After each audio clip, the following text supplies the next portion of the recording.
Most people do not notice instability when it first appears, not because it is hidden, but because it rarely arrives in the form they expect.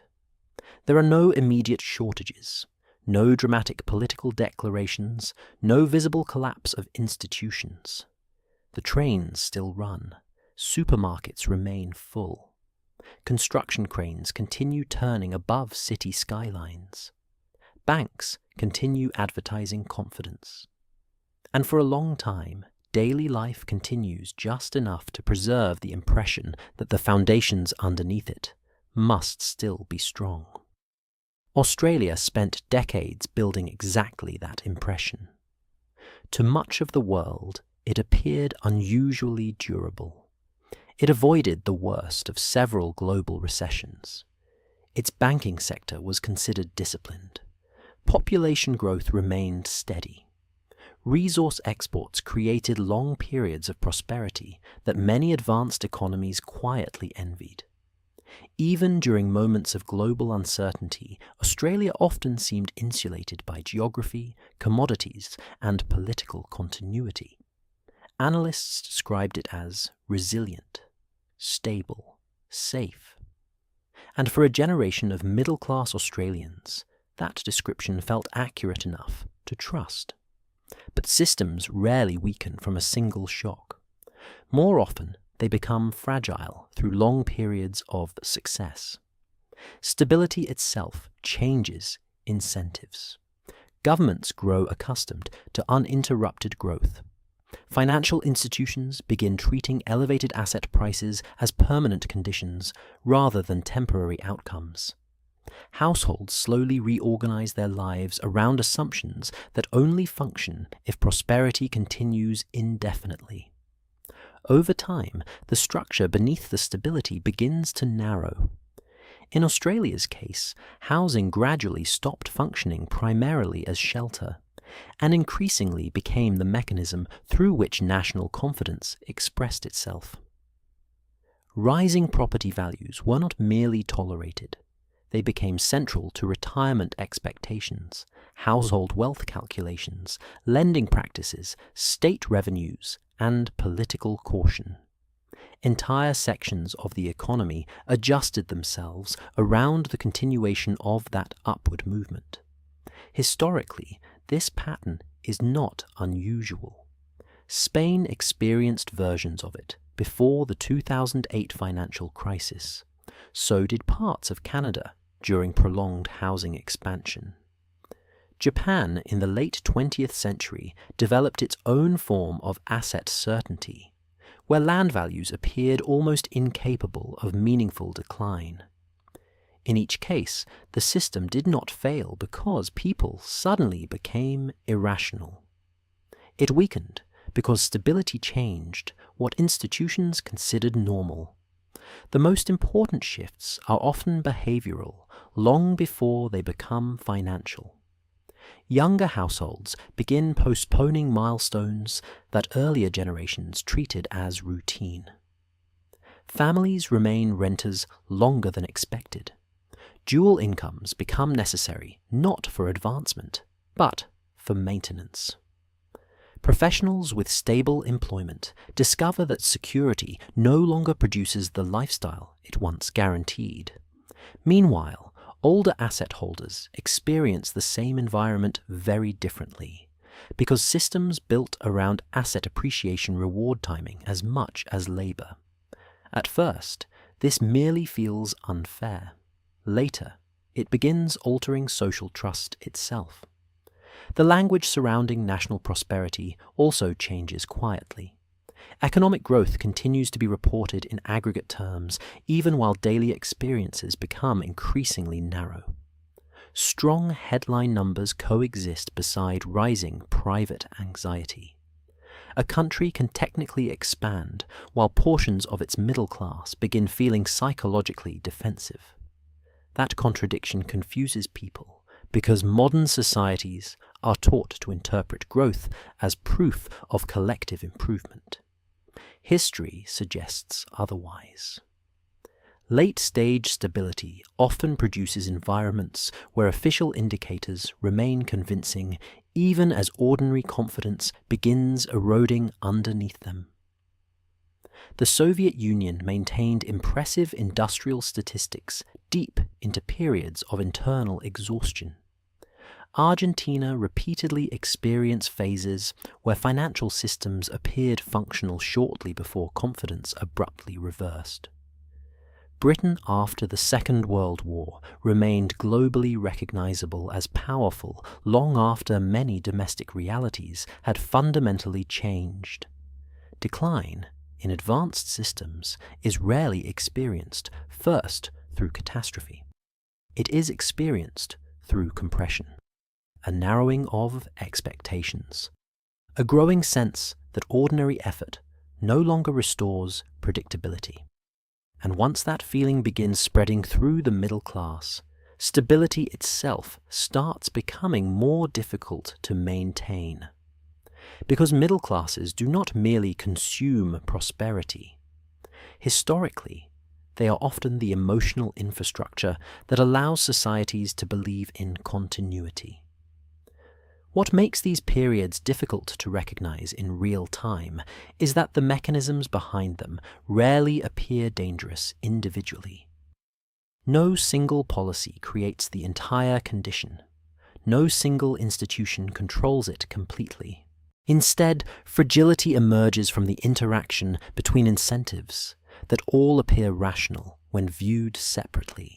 Australia's dependence on continuously rising property values did not begin as a national strategy. It evolved gradually through taxation structures, credit availability, migration patterns, investor behavior, and political caution. Each part reinforced the others. Rising prices increased household wealth on paper. That perceived wealth encouraged borrowing and consumption. Banks expanded lending into the same sector because it appeared historically secure. Governments became increasingly dependent on property-related revenues and economic activity connected to construction and real estate turnover. The structure worked well for years, precisely because confidence remained intact. Historically, this resembles a pattern seen repeatedly in mature economies approaching periods of stagnation.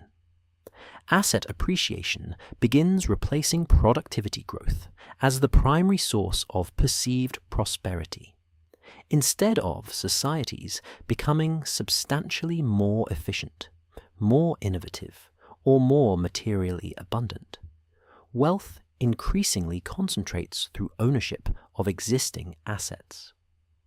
In those conditions, younger populations often experience the economy differently from older generations, not because they work less, but because entry costs into stability rise faster than income itself. This creates a subtle but important psychological shift. The middle class begins transitioning from participants in growth to managers of pressure. Savings no longer feel like advancement. Employment no longer guarantees mobility. Long-term planning becomes increasingly dependent on avoiding disruption rather than pursuing opportunity. Under those conditions, even small external shocks begin carrying disproportionate emotional weight, because households are already operating close to their structural limits. Past societies often misunderstood this stage because visible prosperity still existed. Shops remained open. Infrastructure still functioned. Financial systems still appeared orderly. But underneath, resilience had weakened. The margin for error had narrowed. And once societies lose margin, stability stops being a permanent condition. It becomes a continuous balancing act that depends on confidence surviving longer than the pressures underneath it. The final phase of instability is often misunderstood because people imagine collapse as a singular event. History rarely works that way. Systems usually spend years absorbing pressure quietly before a trigger reveals how much resilience has already disappeared. By the time the public recognizes the shift, the structural weakening has often been underway for far longer than anyone realized. This is why collapses feel gradual at first, then suddenly unavoidable. The trigger itself is frequently less important than the conditions surrounding it. In some countries, it was a banking shock. In others, a commodity decline, a currency crisis, or a sudden rise in borrowing costs. But historians looking backward often notice the same pattern. The visible event only mattered because the system had already become dependent on uninterrupted confidence. Australia's position today carries elements of that historical pattern, though not necessarily its exact outcome. The country still possesses functioning institutions, substantial resources, and advantages many nations would envy. But stability is no longer felt evenly across society. And when middle classes stop feeling secure, the effects spread quietly into everyday life long before they appear in national statistics. People begin delaying children. Adult sons and daughters return to family homes longer than expected. Careers once considered stable start feeling temporary. Entire professions continue functioning while gradually losing the ability to provide predictable futures. Conversations change tone, not openly fearful, just more restrained, more cautious. Less certain that effort alone still guarantees continuity. Historically, this emotional transition matters more than governments usually expect. Middle classes are not only economic categories, they are psychological stabilizers inside advanced societies. They absorb shocks, maintain routines, sustain consumer confidence, and preserve belief in institutional fairness. When that layer begins feeling compressed for too long, nations do not collapse immediately.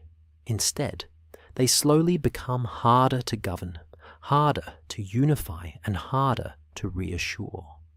And that process often remains invisible while it is happening. Because modern societies are very good at preserving the appearance of normality. Lights remain on.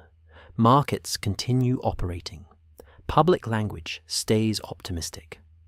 But beneath the surface, expectations narrow year after year, until people eventually realize they are no longer trying to build futures larger than their parents had, only to preserve fragments of what once felt ordinary. That is usually the moment when a society begins understanding that instability did not arrive suddenly.